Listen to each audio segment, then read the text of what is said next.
Magandang araw sa inyong lahat guys. Ito lang muna guys yung isi-share ko ngayong araw. Dahil sira na po yung kanyang bearing nito. Pero isa lang naman yung sira. Yung sira nito. So papalitan ko na lang yung isang bearing niya.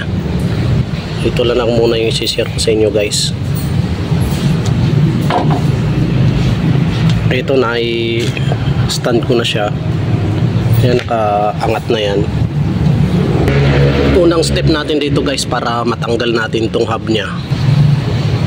Ayan, yung pinaka-ihi nya, pinaka-shafting. Luluwagan lang to, tapos pwede na nating hugutin.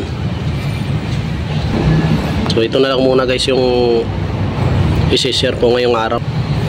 Wala pa tayong may upload na tungkol sa sasakyan. So para sa mga baguhan na gustong malaman kung paano magpalit ng ating wheel bearing nito o kaya hub bearing, so ito na guys para sa inyo,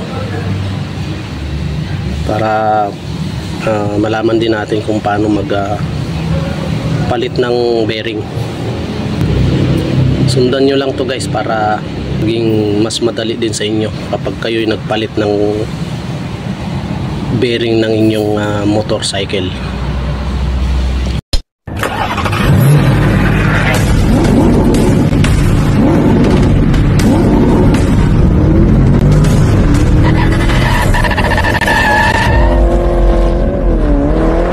Napakasimple lang naman magpalit nito guys. Luwagan lang natin to. Yung gagamitin lang natin na tools dito guys, 19mm lang na combination wrench. Tapos dito sa kabila 17mm. So try nating luwagan muna.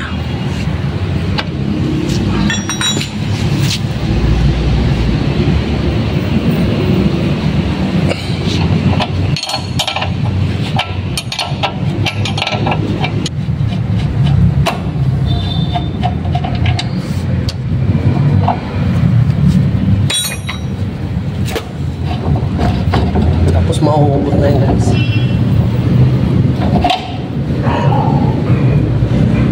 Tapos may bushing dito guys, no?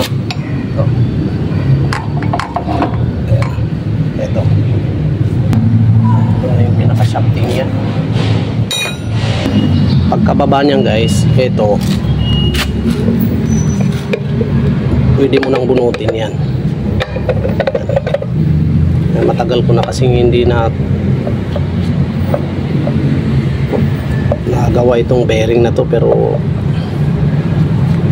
sa ngayon ito muna yung pagtuunan ko ng pansin para hindi masira yung gulong natin kapag okay yung bearing.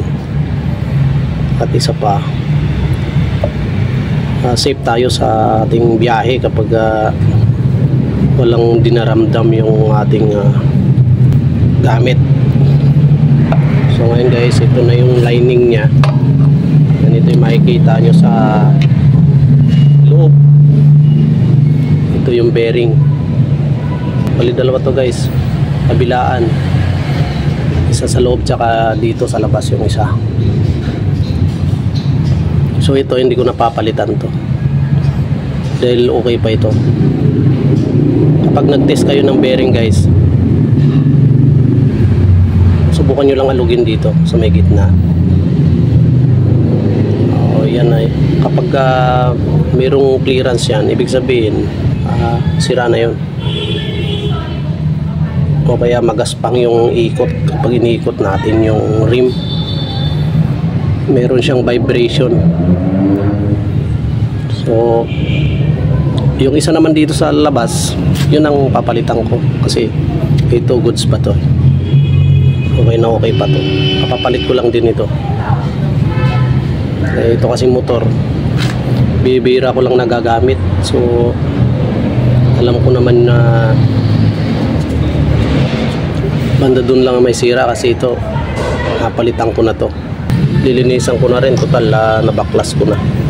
Pero yung lining niya guys, okay pa, makapal pa yan. halos 80% pa yan, 80-90 yan yung percent ng kapal niya. Saka lubricant ko na rin siya ng grasa. So tanggalin ko na to guys.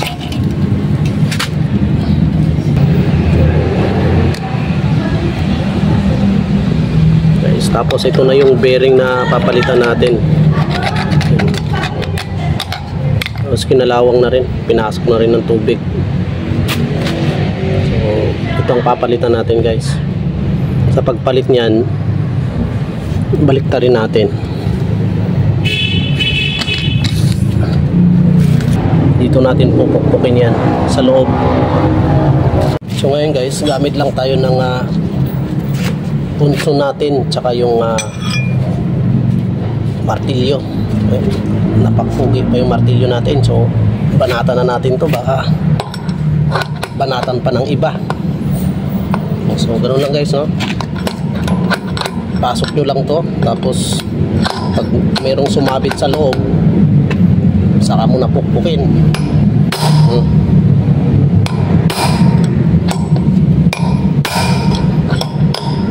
Paikutan nyo lang ng pukpok guys. Ayan. Okay na, natakpan na.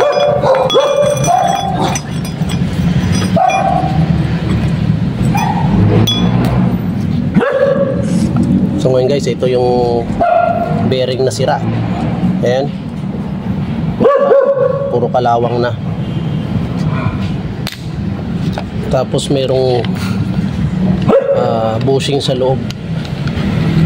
Pinasok na nga talaga ng tubig. Ayan. So kailangan natin linisin muna. So ito yung bago nating bearing guys. Ayan.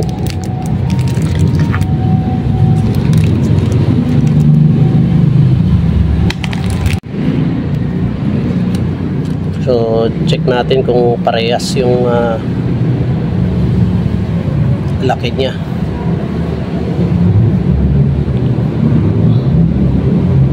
Ayan. Parehas lang sila guys, tsaka parehas din naman yung part number nito. At siya nga pala guys, yung kabila nito ay okay pa naman to.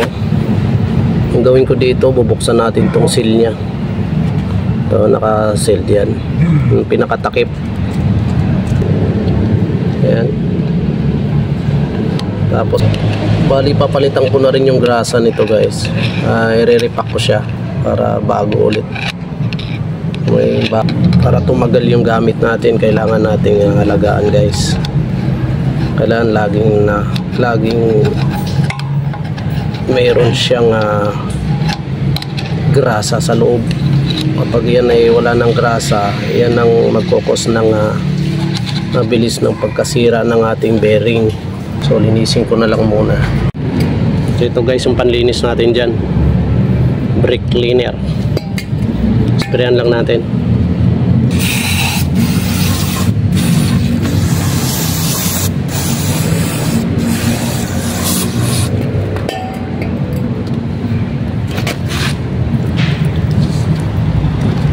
Ganun dito sa kabila.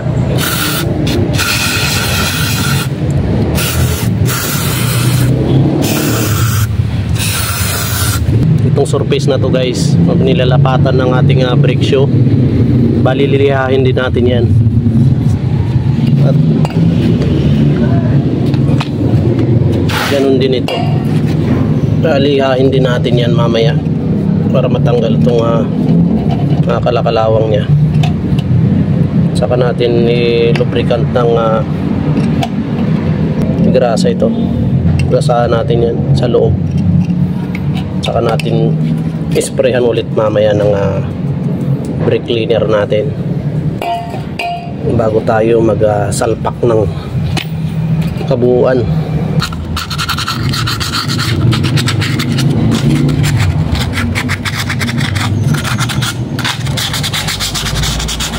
Iyain lang natin guys.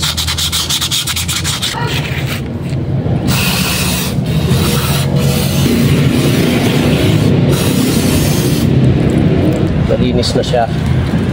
So siyempre guys, ilagay natin tong bago ngayon. Bali dagdagan lang natin ng grasa to sa loob para tumagal siya. Meron naman siyang grasa to, kaso mas maganda dagdagan natin para tumagal siya. So buksan natin ulit. Yan siya guys, may laman na siya sa loob pero kulang yung laman niya, kulang yung laman ng bago. So kailangan dagdagan natin yung grasa guys. Pairan lang natin sa loob.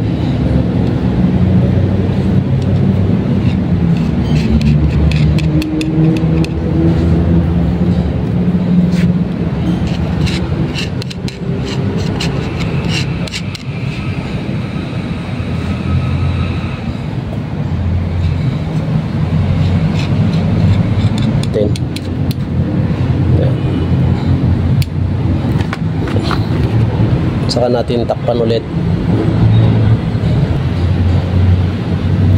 So ngayon dito naman sa kabila,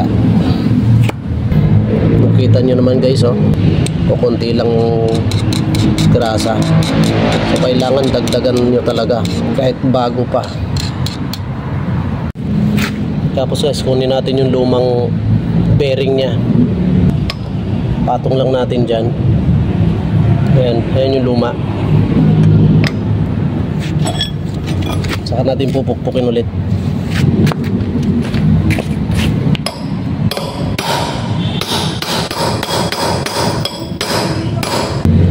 Ito na yung luma guys. So ayun na yung bago.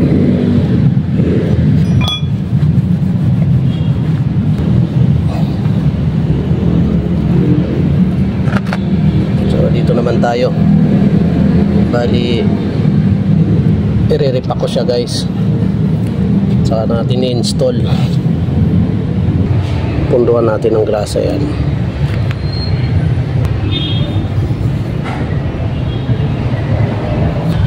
Saka natin ipasok yung bushing na tinanggal natin kanina. Yan. Kahit saan mo pwedeng ipasok yan guys, basta nasa gitna pwede yan. Pwede rin dun sa kabila, pwede mo i-shoot yan dun.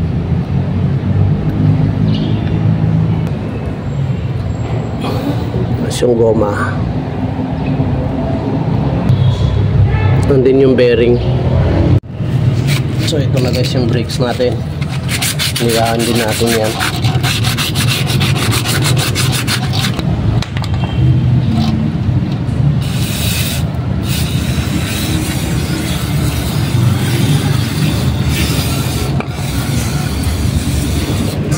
Saka nyo palitan ng grasa.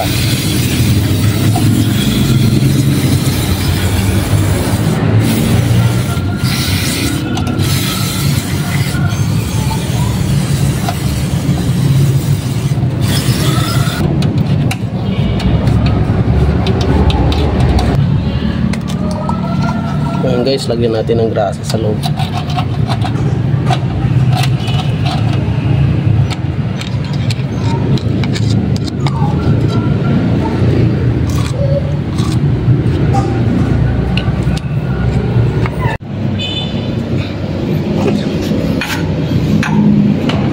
So yan guys, na-install na natin.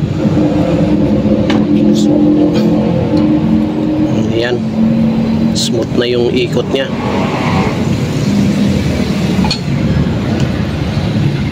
Ito guys, double check nyo tong nut natin. Kailangan mahigpit na mahigpit para iwas tayo sa aksidente. Nandito na lang guys, maraming salamat sa panunood. God bless po sa lahat. Thank you.